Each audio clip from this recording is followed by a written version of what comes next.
So we brought you the story the other day regarding First Brands Group and how they had gone out of business with billions of dollars of debt in the United States. And that will not be the end of it. The knock-on effect from this will be absolutely huge, and potentially other parts suppliers for cars could also go out of business in the near future. And this does go against what President Donald Trump is calling a booming auto industry right now in the US. It's not really what we're seeing right now on the ground. Did a video yesterday going over that in a bit more depth for you guys, but let's focus on this company, First Brands Group, and why, like I said, this could very much be the tip of the iceberg for companies going out of business. We saw one not too long ago as well go out of business that was very similar as well, and this will very much spell very bad news for anybody who owns a car, truck or SUV in the US. Let me explain why here on the channel as always, guys. So let's talk about First Brands Group first of all. Who are they? Who were they actually, I should say now? They are no longer a thing. They are bankrupt, of course. Essentially what they are an OE aftermarket parts supplier.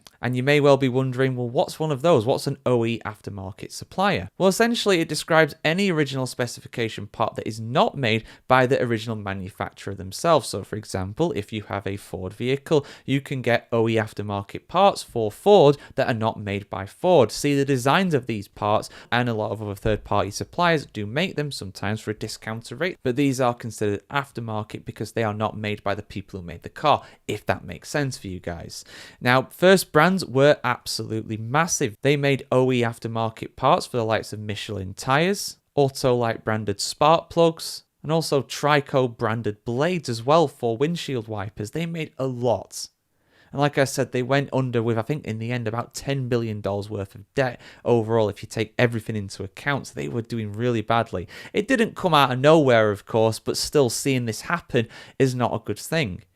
Now, it could, of course, give a boost to different manufacturers that are similar to First Brands Group. You know, they effectively have a gap in the market now to exploit all those customers for First Brands. They will presumably go somewhere else instead. So in that sense, it could make it unlikely that we could see something like this happen again. However, if it's happened for one, it could happen for the other as well. So be wary when it comes to that. And the reason why First Brands Group went under also apply to a lot of the other OE aftermarket suppliers as well.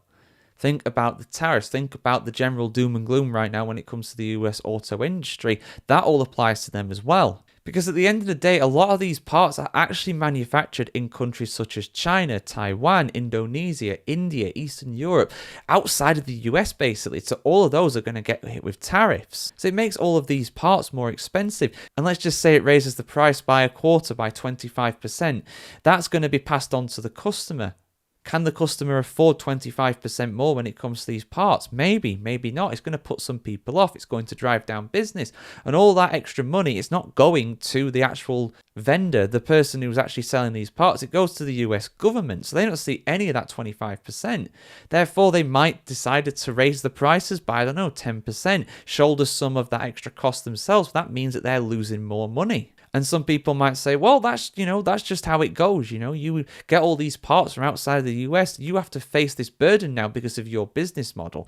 And that's a debate we're not going to get into on this video, guys. But if you want to have it in the comments, let me know as always. And yeah, we'll see you soon for much more content like this on the world of motoring, both good and bad. Hopefully this is the end of things when it comes to these businesses going out of business. But yeah, honestly, it's not great right now. It really isn't. This, like I said, could very much be the tip of the iceberg, but we'll see what happens next as always.